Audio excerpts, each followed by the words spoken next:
Pride and Prejudice. Chapter 1.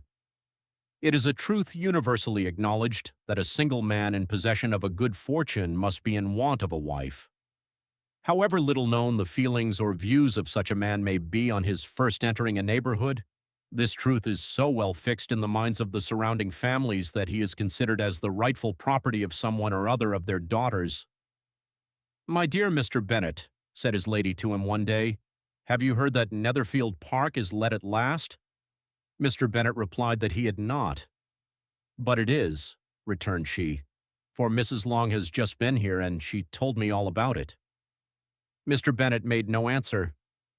"Do not you want to know who has taken it?" cried his wife impatiently. "You want to tell me, and I have no objection to hearing it." This was invitation enough. "Why, my dear, you must know Mrs. Long says that Netherfield is taken by a young man of large fortune from the north of England, that he came down on Monday in a chaise and four to see the place, and was so much delighted with it that he agreed with Mr. Morris immediately that he is to take possession before Michaelmas, and some of his servants are to be in the house by the end of next week." "What is his name?" "Bingley." "Is he married or single?" "Oh, single, my dear, to be sure. A single man of large fortune, 4,000 or 5,000 a year. What a fine thing for our girls." "How so? How can it affect them?" "My dear Mr. Bennet," replied his wife, "how can you be so tiresome? You must know that I am thinking of his marrying one of them." "Is that his design in settling here?" "Design? Nonsense, how can you talk so? But it is very likely that he may fall in love with one of them, and therefore you must visit him as soon as he comes." "I see no occasion for that. You and the girls may go, or you may send them by themselves, which perhaps will be still better, for as you are as handsome as any of them, Mr. Bingley might like you the best of the party." "My dear, you flatter me. I certainly have had my share of beauty, but I do not pretend to be anything extraordinary now. When a woman has 5 grown-up daughters, she ought to give over thinking of her own beauty. In such cases, a woman has not often much beauty to think of. But, my dear, you must indeed go and see Mr. Bingley when he comes into the neighborhood. It is more than I engage for, I assure you. But consider your daughters. Only think what an establishment it would be for one of them. Sir William and Lady Lucas are determined to go, merely on that account, for in general you know they visit no newcomers. Indeed, you must go, for it will be impossible for us to visit him if you do not." "You are over-scrupulous, surely. I dare say Mr. Bingley will be very glad to see you, and I will send a few lines by you to assure him of my hearty consent to his marrying whichever he chooses of the girls, though I must throw in a good word for my little Lizzie." "I desire you will do no such thing. Lizzie is not a bit better than the others, and I am sure she is not half so handsome as Jane, nor half so good-humored as Lydia, but you are always giving her the preference." "They have none of them much to recommend them," replied he. "They are all silly and ignorant like other girls, but Lizzie has something more of quickness than her sisters." "Mr. Bennet, how can you abuse your own children in such a way? You take delight in vexing me. You have no compassion on my poor nerves." "You mistake me, my dear. I have a high respect for your nerves. They are my old friends. I have heard you mention them with consideration these 20 years at least." "Ah, you do not know what I suffer. But I hope you will get over it, and live to see many young men of 4,000 a year come into the neighborhood." "It will be no use to us if 20 such should come, since you will not visit them." "Depend upon it, my dear, that when there are 20 I will visit them all." Mr. Bennet was so odd a mixture of quick parts, sarcastic humor, reserve, and caprice, that the experience of 23 years had been insufficient to make his wife understand his character. Her mind was less difficult to develop. She was a woman of mean understanding, little information, and uncertain temper. When she was discontented, she fancied herself nervous. The business of her life was to get her daughters married. Its solace was visiting and news. Chapter 2. Mr. Bennet was among the earliest of those who waited on Mr. Bingley. He had always intended to visit him, though to the last always assuring his wife that he should not go, and till the evening after the visit was paid she had no knowledge of it. It was then disclosed in the following manner. Observing his second daughter employed in trimming a hat, He suddenly addressed her with, "I hope Mr. Bingley will like it, Lizzie." "We are not in a way to know what Mr. Bingley likes," said her mother resentfully, "since we are not to visit." "But you forget, mamma," said Elizabeth, "that we shall meet him at the assemblies, and that Mrs. Long has promised to introduce him." "I do not believe Mrs. Long will do any such thing. She has two nieces of her own. She is a selfish, hypocritical woman, and I have no opinion of her." "No more have I," said Mr. Bennet, "and I am glad to find that you do not depend on her serving you." Mrs. Bennet deigned not to make any reply, but unable to contain herself, began scolding one of her daughters. "Don't keep coughing so, Kitty, for heaven's sake. Have a little compassion on my nerves. You tear them to pieces." "Kitty has no discretion in her coughs," said her father. "She times them ill." "I do not cough for my own amusement," replied Kitty fretfully. "When is your next ball to be, Lizzie?" "Tomorrow fortnight." "Aye, so it is," cried her mother. "And Mrs. Long does not come back till the day before, so it will be impossible for her to introduce him, for she will not know him herself." "Then, my dear, you may have the advantage of your friend and introduce Mr. Bingley to her." "Impossible, Mr. Bennet, impossible. When I am not acquainted with him myself, how can you be so teasing?" "I honor your circumspection. A fortnight's acquaintance is certainly very little. One cannot know what a man really is by the end of a fortnight. But if we do not venture, somebody else will, and after all, Mrs. Long and her nieces must stand their chance, and therefore, as she will think it an act of kindness, if you decline the office, I will take it on myself." The girls stared at their father. Mrs. Bennet said only, "Nonsense, nonsense." "What can be the meaning of that emphatic exclamation?" cried he. "Do you consider the forms of introduction and the stress that is laid on them as nonsense? I cannot quite agree with you there. What say you, Mary? For you are a young lady of deep reflection, I know, and read great books and make extracts." Mary wished to say something very sensible, but knew not how. "While Mary is adjusting her ideas," he continued, "let us return to Mr. Bingley." "I am sick of Mr. Bingley," cried his wife. "I'm sorry to hear that, but why did not you tell me so before? If I had known as much this morning, I certainly would not have called on him. It is very unlucky, but as I have actually paid the visit, we cannot escape the acquaintance now." The astonishment of the ladies was just what he wished, that of Mrs. Bennet perhaps surpassing the rest, though when the first tumult of joy was over, she began to declare that it was what she had expected all the while. "How good it was in you, my dear Mr. Bennet! But I knew I should persuade you at last. I was sure you loved your girls too well to neglect such an acquaintance. Well, how pleased I am. And it is such a good joke, too, that you should have gone this morning and never said a word about it till now." "Now, Kitty, you may cough as much as you choose," said Mr. Bennet, and as he spoke he left the room, fatigued with the raptures of his wife. "What an excellent father you have, girls," said she when the door was shut. "I do not know how you will ever make him amends for his kindness, or me either, for that matter. At our time of life it is not so pleasant, I can tell you, to be making new acquaintance every day, but for your sakes we would do anything. Lydia, my love, though you are the youngest, I dare say Mr. Bingley will dance with you at the next ball." "Oh," said Lydia stoutly, "I am not afraid, for though I am the youngest, I'm the tallest." The rest of the evening was spent in conjecturing how soon he would return Mr. Bennet's visit, and determining when they should ask him to dinner. Chapter 3. Not all that Mrs. Bennet, however, with the assistance of her 5 daughters, could ask on the subject was sufficient to draw from her husband any satisfactory description of Mr. Bingley. They attacked him in various ways, with barefaced questions, ingenious suppositions, and distant surmises, but he eluded the skill of them all, and they were at last obliged to accept the second-hand intelligence of their neighbor, Lady Lucas. Her report was highly favorable. Sir William had been delighted with him. He was quite young, wonderfully handsome, extremely agreeable, and to crown the whole, he meant to be at the next assembly with a large party. Nothing could be more delightful. To be fond of dancing was a certain step towards falling in love, and very lively hopes of Mr. Bingley's heart were entertained.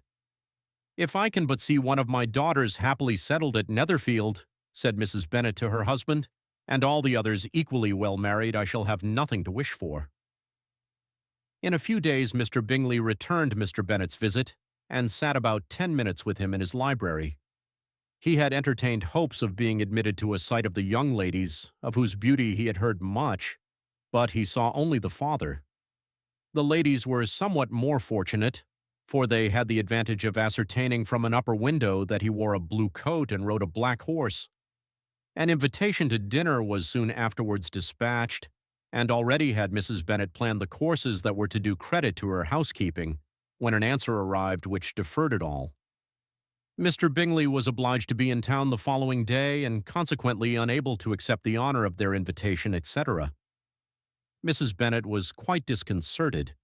She could not imagine what business he could have in town so soon after his arrival in Hertfordshire, and she began to fear that he might be always flying about from one place to another, and never settled at Netherfield as he ought to be.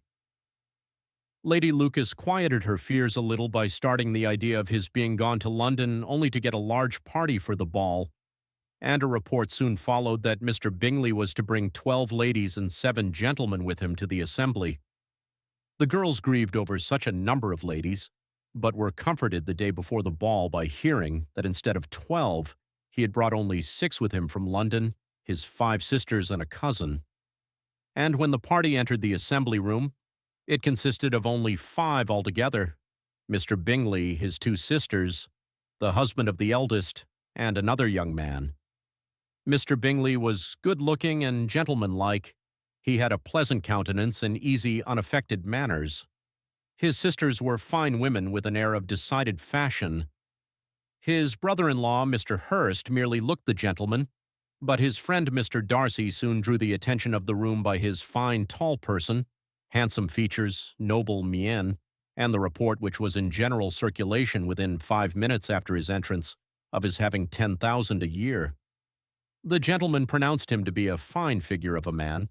The ladies declared he was much handsomer than Mr. Bingley, and he was looked at with great admiration for about half the evening, till his manners gave a disgust which turned the tide of his popularity, for he was discovered to be proud, to be above his company, and above being pleased, and not all his large estate in Derbyshire could then save him from having a most forbidding, disagreeable countenance, and being unworthy to be compared with his friend. Mr. Bingley had soon made himself acquainted with all the principal people in the room. He was lively and unreserved, danced every dance, was angry that the ball closed so early, and talked of giving one himself at Netherfield. Such amiable qualities must speak for themselves. What a contrast between him and his friend! Mr. Darcy danced only once with Mrs. Hurst, and once with Miss Bingley, declined being introduced to any other lady, and spent the rest of the evening in walking about the room, speaking occasionally to one of his own party. His character was decided. He was the proudest, most disagreeable man in the world, and everybody hoped that he would never come there again. Amongst the most violent against him was Mrs. Bennet, whose dislike of his general behavior was sharpened into particular resentment by his having slighted one of her daughters. Elizabeth Bennet had been obliged by the scarcity of gentlemen to sit down for 2 dances, and during part of that time Mr. Darcy had been standing near enough for her to overhear a conversation between him and Mr. Bingley, who came from the dance for a few minutes to press his friend to join it. "Come, Darcy," said he, "I must have you dance. I hate to see you standing about by yourself in this stupid manner. You had much better dance. I certainly shall not. You know how I detest it, unless I am particularly acquainted with my partner. At such an assembly as this it would be insupportable. Your sisters are engaged, and there is not another woman in the room whom it would not be a punishment to me to stand up with." "I would not be so fastidious as you are," cried Bingley, "for a kingdom. Upon my honor, I never met with so many pleasant girls in my life as I have this evening, and there are several of them, you see, uncommonly pretty." "You are dancing with the only handsome girl in the room," said Mr. Darcy, looking at the eldest Miss Bennet. "Oh, she is the most beautiful creature I ever beheld, but there is one of her sisters sitting down just behind you, who is very pretty, and I dare say very agreeable. Do let me ask my partner to introduce you." "Which do you mean?"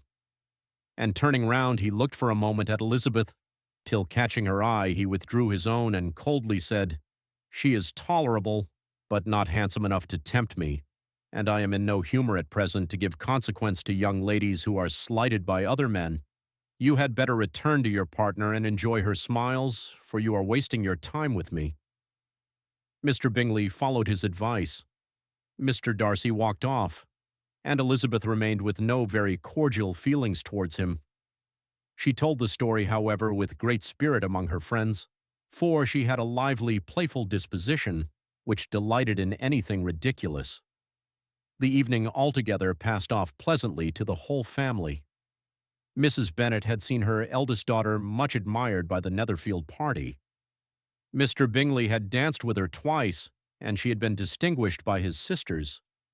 Jane was as much gratified by this as her mother could be, though in a quieter way. Elizabeth felt Jane's pleasure. Mary had heard herself mentioned to Miss Bingley as the most accomplished girl in the neighborhood, and Catherine and Lydia had been fortunate enough to be never without partners, which was all that they had yet learnt to care for at a ball. They returned, therefore, in good spirits to Longbourn, the village where they lived, and of which they were the principal inhabitants. They found Mr. Bennet still up. With a book he was regardless of time, and on the present occasion he had a good deal of curiosity as to the event of an evening which had raised such splendid expectations. He had rather hoped that all his wife's views on the stranger would be disappointed, but he soon found that he had a very different story to hear. "Oh, my dear Mr. Bennet," as she entered the room, "we have had a most delightful evening, a most excellent ball. I wish you had been there. Jane was so admired, nothing could be like it. Everybody said how well she looked, and Mr. Bingley thought her quite beautiful and danced with her twice. Only think of that, my dear. He actually danced with her twice, and she was the only creature in the room that he asked a second time. First of all, he asked Miss Lucas. I was so vexed to see him stand up with her, but however, he did not admire her at all. Indeed, nobody can, you know, and he seemed quite struck with Jane as she was going down the dance. So he inquired who she was and got introduced, and asked her for the two next. Then the 2/3 he danced with Miss King, and the 2/4 with Maria Lucas, and the 2/5 with Jane again, and the 2/6 with Lizzie and the Boulanger. If he had had any compassion for me, cried her husband impatiently, he would not have danced half so much. For God's sake, say no more of his partners. Oh, that he had sprained his ankle in the first dance. "Oh, my dear," continued Mrs. Bennet, "I am quite delighted with him. He is so excessively handsome, and his sisters are charming women. I never in my life saw anything more elegant than their dresses. I dare say the lace upon Mrs. Hurst's gown—" Here she was interrupted again. Mr. Bennet protested against any description of finery. She was therefore obliged to seek another branch of the subject, and related with much bitterness of spirit and some exaggeration the shocking rudeness of Mr. Darcy. "But I can assure you," she added, "that Lizzie does not lose much by not suiting his fancy, for he is a most disagreeable, horrid man, not at all worth pleasing. So high and so conceited that there was no enduring him. He walked here and he walked there, fancying himself so very great, not handsome enough to dance with. I wish you had been there, my dear, to have given him one of your set-downs. I quite detest the man." Chapter 4. When Jane and Elizabeth were alone, the former, who had been cautious in her praise of Mr. Bingley before, expressed to her sister how very much she admired him. "He is just what a young man ought to be," said she, "sensible, good-humored, lively, and I never saw such happy manners, so much ease with such perfect good breeding." "He is also handsome," replied Elizabeth, "which a young man ought likewise to be if he possibly can. His character is thereby complete. I was very much flattered by his asking me to dance a second time. I did not expect such a compliment." "Did not you? I did for you. But that is one great difference between us. Compliments always take you by surprise, and me never. What could be more natural than his asking you again? He could not help seeing that you were about 5 times as pretty as every other woman in the room. No thanks to his gallantry for that." Well, he certainly is very agreeable, and I give you leave to like him. You have liked many a stupider person. Dear Lizzie, oh, you are a great deal too apt, you know, to like people in general. You never see a fault in anybody. All the world are good and agreeable in your eyes. I never heard you speak ill of a human being in my life. I would wish not to be hasty in censuring anyone, but I always speak what I think. I know you do, and it is that which makes the wonder. With your good sense to be so honestly blind to the follies and nonsense of others. Affectation of candor is common enough. One meets it everywhere. But to be candid without ostentation or design, to take the good of everybody's character and make it still better and say nothing of the bad, belongs to you alone. And so, you like this man's sisters too, do you? Their manners are not equal to his. Certainly not, at first, but they are very pleasing women when you converse with them. Miss Bingley is to live with her brother and keep his house, and I am much mistaken if we shall not find a very charming neighbor in her. Elizabeth listened in silence, but was not convinced. Their behavior at the assembly had not been calculated to please in general, and with more quickness of observation and less pliancy of temper than her sister, and with a judgment too unassailed by any attention to herself, she was very little disposed to approve them. They were in fact very fine ladies, not deficient in good humor when they were pleased, nor in the power of being agreeable where they chose it, but proud and conceited. They were rather handsome, had been educated in one of the first private seminaries in town, had a fortune of £20,000, were in the habit of spending more than they ought, and of associating with people of rank, and were therefore in every respect entitled to think well of themselves and meanly of others. They were of a respectable family in the north of England, a circumstance more deeply impressed on their memories than that their brother's fortune and their own had been acquired by trade.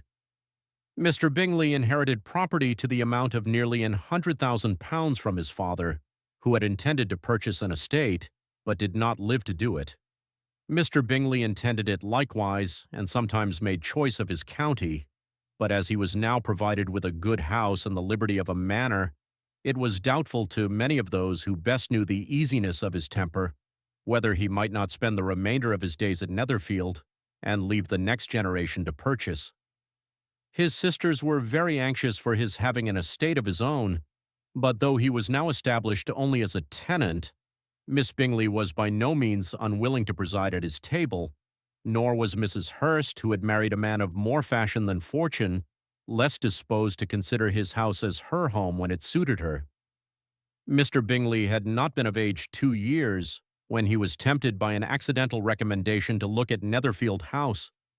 He did look at it and into it for half an hour, was pleased with the situation and the principal rooms, satisfied with what the owner said in its praise, and took it immediately.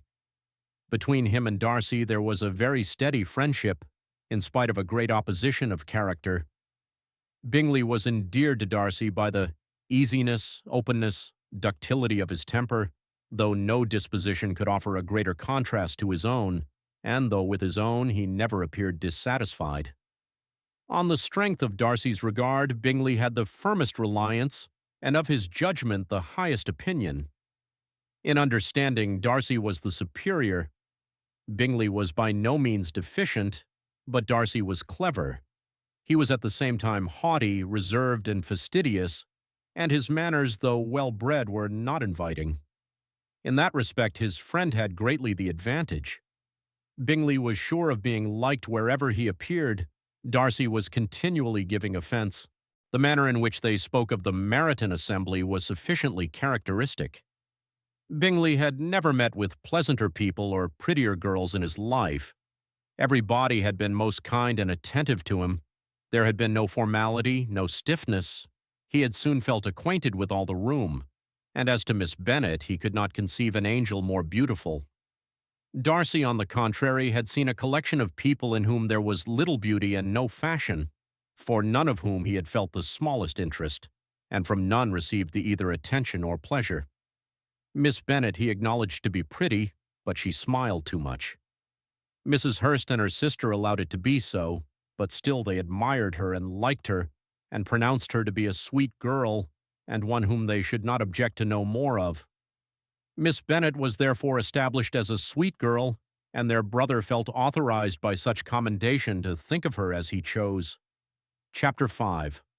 Within a short walk of Longbourn lived a family with whom the Bennets were particularly intimate. Sir William Lucas had been formerly in trade in Meryton, where he had made a tolerable fortune and risen to the honor of knighthood by an address to the king during his mayoralty. The distinction had perhaps been felt too strongly. It had given him a disgust to his business and to his residence in a small market town, and quitting them both, he had removed with his family to a house about a mile from Meryton, denominated from that period Lucas Lodge, where he could think with pleasure of his own importance, and unshackled by business, occupy himself solely in being civil to all the world. For though elated by his rank, it did not render him supercilious. On the contrary, he was all attention to every body. By nature inoffensive, friendly, and obliging, his presentation at St. James's had made him courteous. Lady Lucas was a very good kind of woman, not too clever to be a valuable neighbor to Mrs. Bennet. They had several children.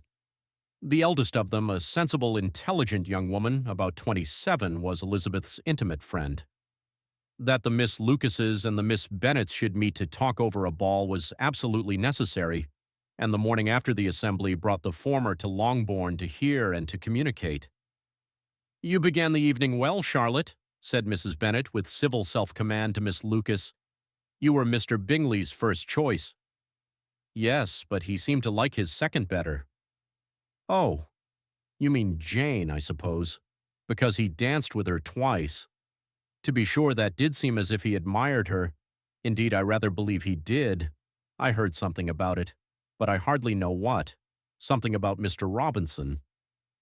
"Perhaps you mean what I overheard between him and Mr. Robinson. Did not I mention it to you?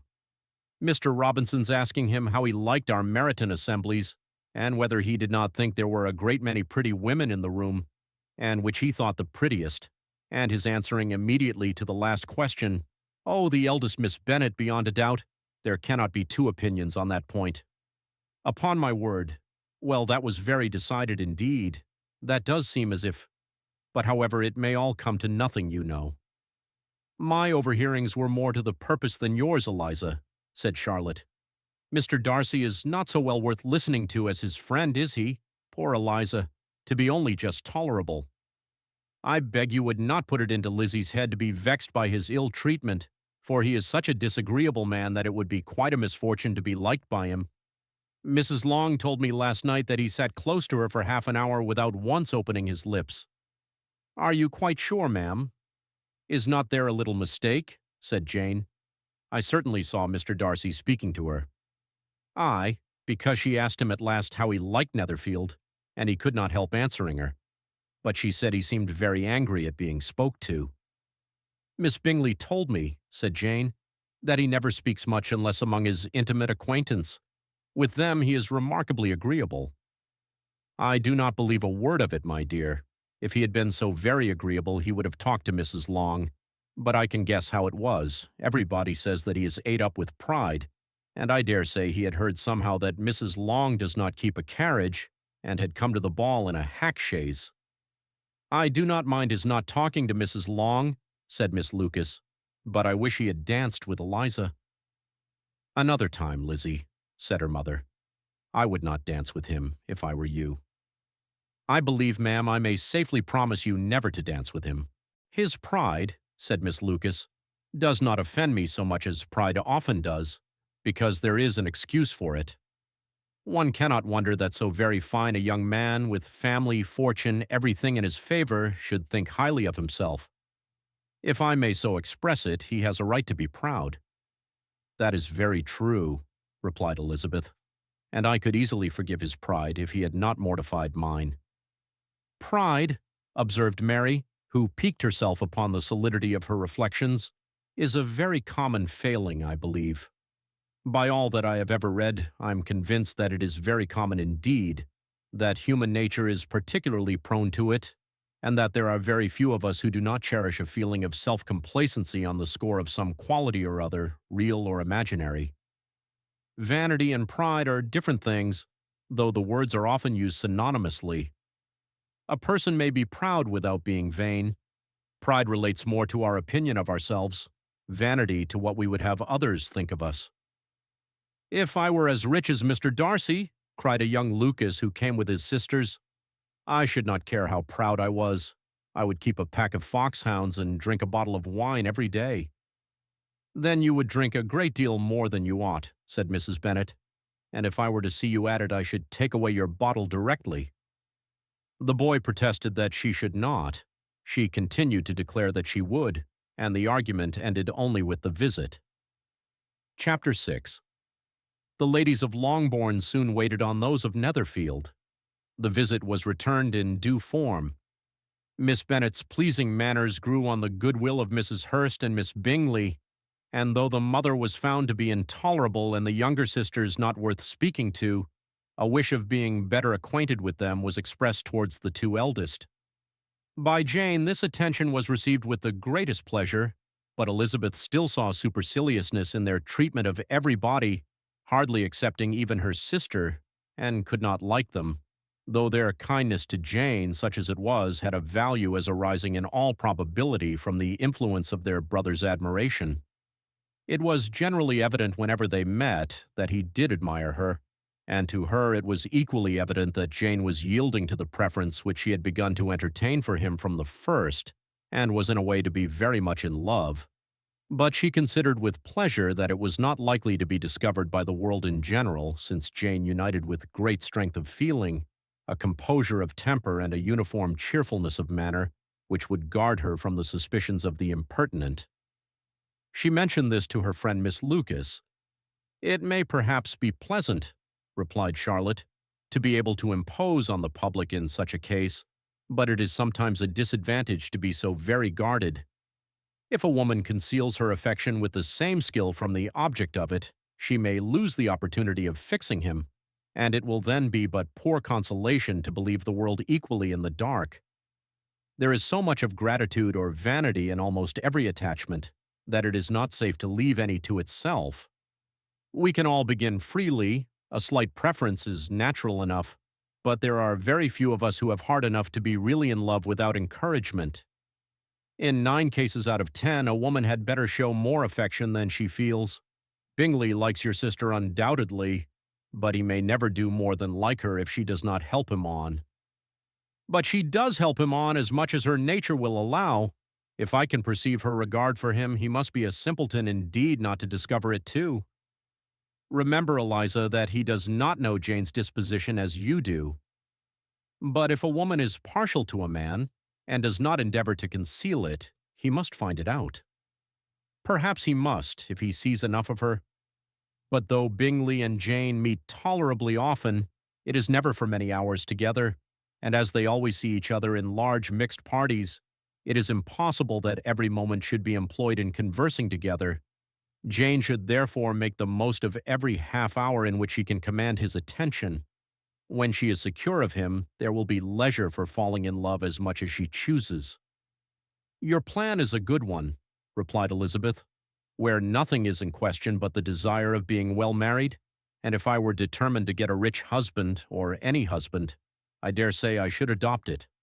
But these are not Jane's feelings. She is not acting by design. As yet, she cannot even be certain of the degree of her own regard, nor of its reasonableness. She has known him only a fortnight. She danced 4 dances with him at Meryton. She saw him one morning at his own house and has since dined in company with him 4 times. This is not quite enough to make her understand his character, not as you represent it. Had she merely dined with him, she might only have discovered whether he had a good appetite. But you must remember that 4 evenings have been also spent together, and 4 evenings may do a great deal. Yes, these 4 evenings have enabled them to ascertain that they both like Vingt better than commerce, but with respect to any other leading characteristic, I do not imagine that much has been unfolded." "Well," said Charlotte, "I wish Jane success with all my heart, and if she were married to him tomorrow, I should think she had as good a chance of happiness as if she were to be studying his character for a 12-month. Happiness in marriage is entirely a matter of chance.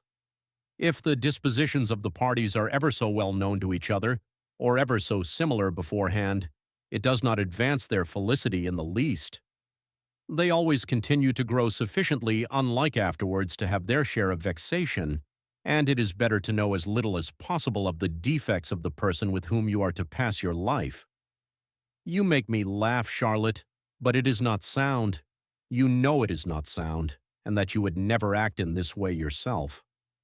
Occupied in observing Mr. Bingley's attentions to her sister, Elizabeth was far from suspecting that she was herself becoming an object of some interest in the eyes of his friend. Mr. Darcy had at first scarcely allowed her to be pretty. He had looked at her without admiration at the ball, and when they next met he looked at her only to criticize. But no sooner had he made it clear to himself and his friends that she had hardly a good feature in her face than he began to find it was rendered uncommonly intelligent by the beautiful expression of her dark eyes. To this discovery succeeded some others equally mortifying.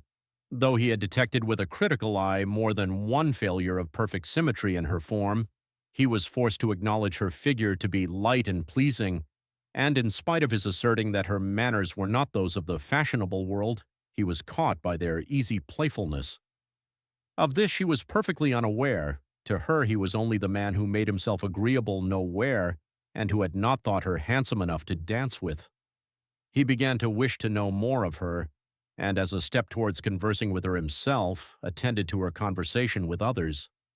His doing so drew her notice. It was at Sir William Lucas's, where a large party were assembled. "What does Mr. Darcy mean," said she to Charlotte, "by listening to my conversation with Colonel Forster?" "That is a question which Mr. Darcy only can answer. But if he does it any more, I shall certainly let him know that I see what he is about. He has a very satirical eye, and if I do not begin by being impertinent myself, I shall soon grow afraid of him." On his approaching them soon afterwards, though without seeming to have any intention of speaking, Miss Lucas defied her friend to mention such a subject to him, which immediately provoking Elizabeth to do it, she turned to him and said, "Did not you think, Mr. Darcy, that I expressed myself uncommonly well just now, when I was teasing Colonel Forster to give us a ball at Meryton?" "With great energy, but it is a subject which always makes a lady energetic." "You are severe on us." "It will be her turn soon to be teased," said Miss Lucas. "I am going to open the instrument, Eliza, and you know what follows."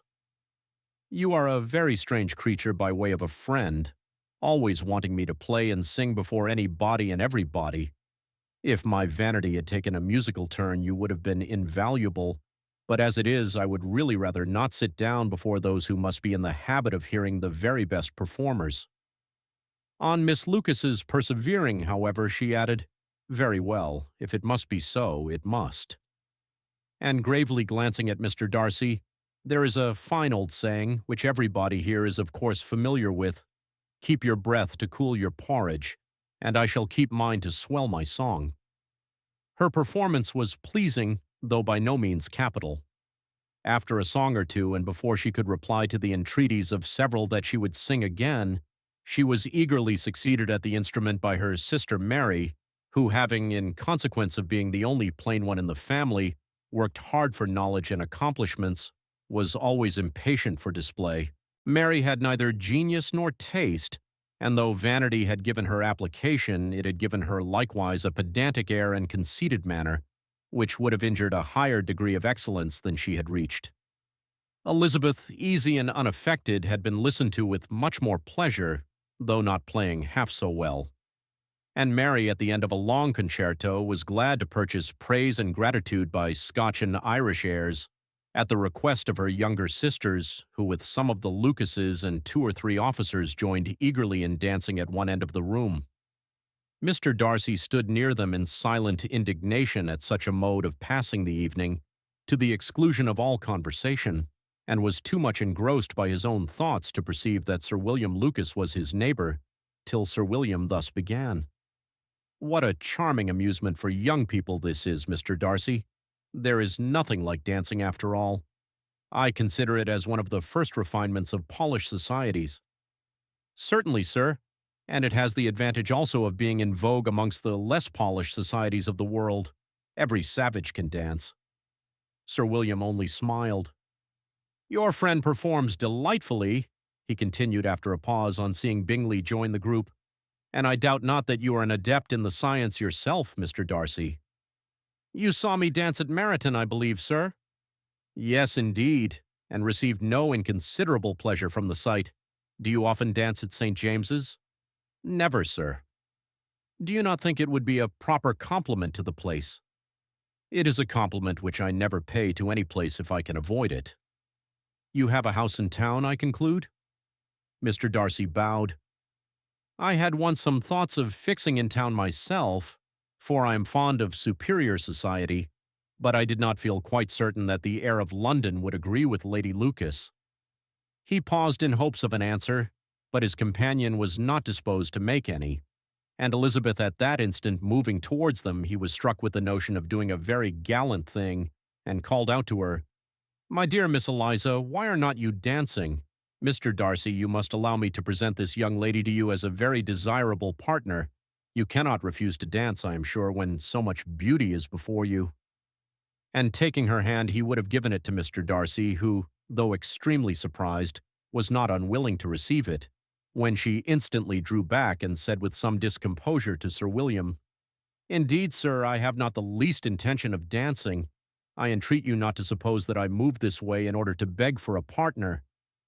Mr. Darcy, with grave propriety, requested to be allowed the honor of her hand, but in vain. Elizabeth was determined, nor did Sir William at all shake her purpose by his attempt at persuasion. "You excel so much in the dance, Miss Eliza, that it is cruel to deny me the happiness of seeing you, and though this gentleman dislikes the amusement in general, he can have no objection, I am sure, to oblige us for 1/2 hour." "Mr. Darcy is all politeness," said Elizabeth, smiling. "He is indeed, but considering the inducement, my dear Miss Eliza, we cannot wonder at his complaisance, for who would object to such a partner?" Elizabeth looked archly and turned away. Her resistance had not injured her with the gentleman, and he was thinking of her with some complacency when thus accosted by Miss Bingley. "I can guess the subject of your reverie?" "I should imagine not. You are considering how insupportable it would be to pass many evenings in this manner, in such society. And indeed, I am quite of your opinion. I was never more annoyed. The insipidity and yet the noise, the nothingness and yet the self-importance of all these people. What would I give to hear your strictures on them? Your conjecture is totally wrong, I assure you. My mind was more agreeably engaged. I have been meditating on the very great pleasure which a pair of fine eyes in the face of a pretty woman can bestow." Miss Bingley immediately fixed her eyes on his face and desired he would tell her what lady had the credit of inspiring such reflections. Mr. Darcy replied with great intrepidity, "Miss Elizabeth Bennet." "Miss Elizabeth Bennet," repeated Miss Bingley. "I am all astonishment. How long has she been such a favorite? And pray when am I to wish you joy?" "That is exactly the question which I expected you to ask. A lady's imagination is very rapid. It jumps from admiration to love, from love to matrimony in a moment. I knew you would be wishing me joy." "Nay, if you are so serious about it, I shall consider the matter as absolutely settled. You will have a charming mother-in-law indeed, and of course she will be always at Pemberley with you." He listened to her with perfect indifference, while she chose to entertain herself in this manner, and as his composure convinced her that all was safe, her wit flowed long. Chapter 7. Mr. Bennet's property consisted almost entirely in an estate of 2,000 a year, which, unfortunately for his daughters, was entailed in default of heirs male on a distant relation, and their mother's fortune, though ample for her situation in life, could but ill supply the deficiency of his. Her father had been an attorney in Meryton, and had left her £4,000. She had a sister married to a Mr. Phillips, who had been a clerk to their father, and succeeded him in the business, and a brother settled in London in a respectable line of trade. The village of Longbourn was only 1 mile from Meryton, a most convenient distance for the young ladies, who were usually tempted thither 3 or 4 times a week, to pay their duty to their aunt and to a milliner's shop just over the way.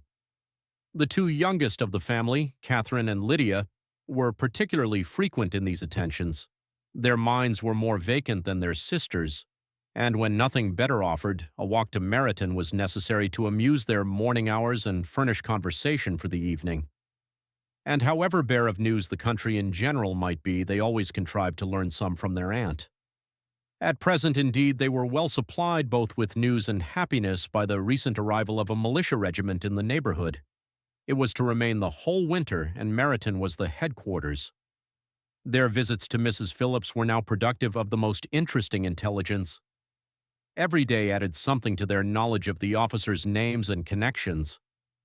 Their lodgings were not long a secret, and at length they began to know the officers themselves. Mr. Phillips visited them all, and this opened to his nieces a source of felicity unknown before. They could talk of nothing but officers, and Mr. Bingley's large fortune, the mention of which gave animation to their mother, was worthless in their eyes when opposed to the regimentals of an ensign.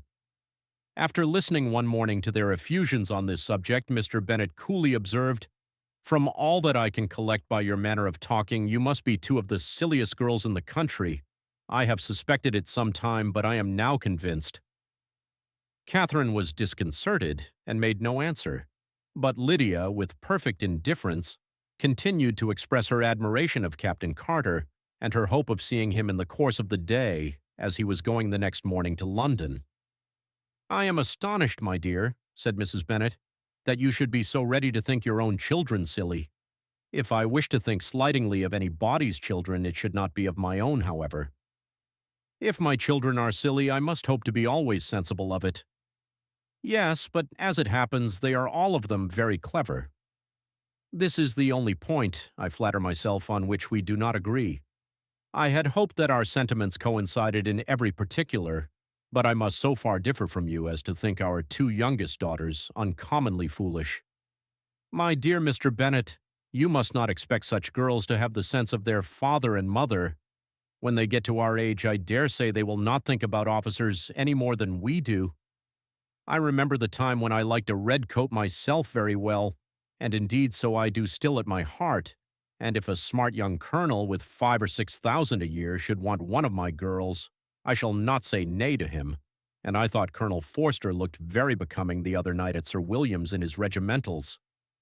"Mamma," cried Lydia, "my aunt says that Colonel Forster and Captain Carter do not go so often to Miss Watson's as they did when they first came. She sees them now very often standing in Clark's library." Mrs. Bennet was prevented replying by the entrance of the footman with a note for Miss Bennet. It came from Netherfield, and the servant waited for an answer. Mrs. Bennet's eyes sparkled with pleasure, and she was eagerly calling out, while her daughter read, "Well, Jane, who is it from? What is it about? What does he say?" "Well, Jane, make haste and tell us. Make haste, my love." "It is from Miss Bingley," said Jane, and then read it aloud. "My dear friend, if you are not so compassionate as to dine today with Louisa and me, we shall be in danger of hating each other for the rest of our lives, for a whole day's tete-a-tete between two women can never end without a quarrel. Come as soon as you can on the receipt of this. My brother and the gentleman are to dine with the officers. Yours ever, Caroline Bingley." "With the officers," cried Lydia. "I wonder my aunt did not tell us of that." "Dining out," said Mrs. Bennet. "That is very unlucky." "Can I have the carriage?" said Jane. "No, my dear, you had better go on horseback because it seems likely to rain, and then you must stay all night." "That would be a good scheme," said Elizabeth, "if you were sure that they would not offer to send her home." "Oh, but the gentlemen will have Mr. Bingley's chaise to go to Meryton, and the Hursts have no horses to theirs. I had much rather go in the coach. But, my dear, your father cannot spare the horses, I am sure. They are wanted in the farm, Mr. Bennet, are not they?" "They are wanted in the farm much oftener than I can get them." "But if you have got them today," said Elizabeth, "my mother's purpose will be answered." She did at last extort from her father an acknowledgment that the horses were engaged. Jane was therefore obliged to go on horseback, and her mother attended her to the door with many cheerful prognostics of a bad day. Her hopes were answered. Jane had not been gone long before it rained hard. Her sisters were uneasy for her, but her mother was delighted. The rain continued the whole evening without intermission. Jane certainly could not come back. "This was a lucky idea of mine indeed," said Mrs. Bennet more than once, as if the credit of making it rain were all her own. Till the next morning, however, she was not aware of all the felicity of her contrivance. Breakfast was scarcely over when a servant from Netherfield brought the following note for Elizabeth. "My dearest Lizzie, I find myself very unwell this morning, which I suppose is to be imputed to my getting wet through yesterday. My kind friends will not hear of my returning home till I am better. They insist also on my seeing Mr. Jones, therefore do not be alarmed if you should hear of his having been to me, and excepting a sore throat and headache, there is not much the matter with me. Yours, etc." "Well, my dear," said Mr. Bennet, when Elizabeth had read the note aloud, "if your daughter should have a dangerous fit of illness, if she should die, it would be a comfort to know that it was all in pursuit of Mr. Bingley and under your orders." "Oh, I am not at all afraid of her dying. People do not die of little trifling colds. She will be taken good care of. As long as she stays there, it is all very well. I would go and see her if I could have the carriage." Elizabeth, feeling really anxious, was determined to go to her, though the carriage was not to be had, and as she was no horsewoman, walking was her only alternative. She declared her resolution. "How can you be so silly," cried her mother, "as to think of such a thing in all this dirt? You will not be fit to be seen when you get there." "I shall be very fit to see Jane, which is all I want." "Is this a hint to me, Lizzie?" said her father, "to send for the horses?" "No, indeed. I do not wish to avoid the walk. The distance is nothing when one has a motive, only 3 miles. I shall be back by dinner." "I admire the activity of your benevolence," observed Mary, "but every impulse of feeling should be guided by reason, and in my opinion exertion should always be in proportion to what is required." "We will go as far as Meryton with you," said Catherine and Lydia. Elizabeth accepted their company, and the 3 young ladies set off together. "If we make haste," said Lydia as they walked along, "perhaps we may see something of Captain Carter before he goes." In Meryton they parted. The 2 youngest repaired to the lodgings of one of the officers' wives, and Elizabeth continued her walk alone, crossing field after field at a quick pace, jumping over stiles and springing over puddles with impatient activity, and finding herself at last within view of the house, with weary ankles, dirty stockings, and a face glowing with the warmth of exercise. She was shown into the breakfast parlor where all but Jane were assembled, and where her appearance created a great deal of surprise. That she should have walked 3 miles so early in the day in such dirty weather and by herself was almost incredible to Mrs. Hurst and Miss Bingley, and Elizabeth was convinced that they held her in contempt for it. She was received, however, very politely by them, and in their brother's manners there was something better than politeness. There was good humor and kindness. Mr. Darcy said very little, and Mr. Hurst nothing at all. The former was divided between admiration of the brilliancy which exercise had given to her complexion, and doubt as to the occasions justifying her coming so far alone. The latter was thinking only of his breakfast.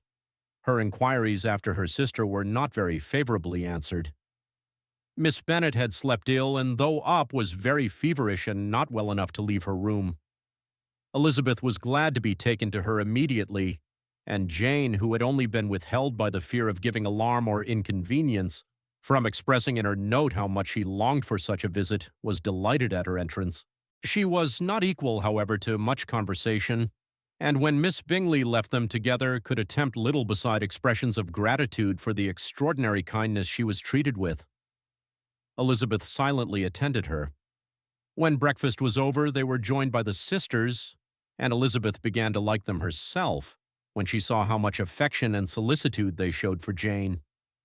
The apothecary came, and having examined his patient, said, as might be supposed, that she had caught a violent cold, and that they must endeavor to get the better of it. Advised her to return to bed and promised her some draughts. The advice was followed readily, for the feverish symptoms increased, and her head ached acutely. Elizabeth did not quit her room for a moment, nor were the other ladies often absent. The gentlemen being out, they had in fact nothing to do elsewhere. When the clock struck 3, Elizabeth felt that she must go, and very unwillingly said so. Miss Bingley offered her the carriage, and she only wanted a little pressing to accept it, when Jane testified such concern in parting with her that Miss Bingley was obliged to convert the offer of the chaise into an invitation to remain at Netherfield for the present. Elizabeth most thankfully consented, and a servant was dispatched to Longbourn to acquaint the family with her stay and bring back a supply of clothes.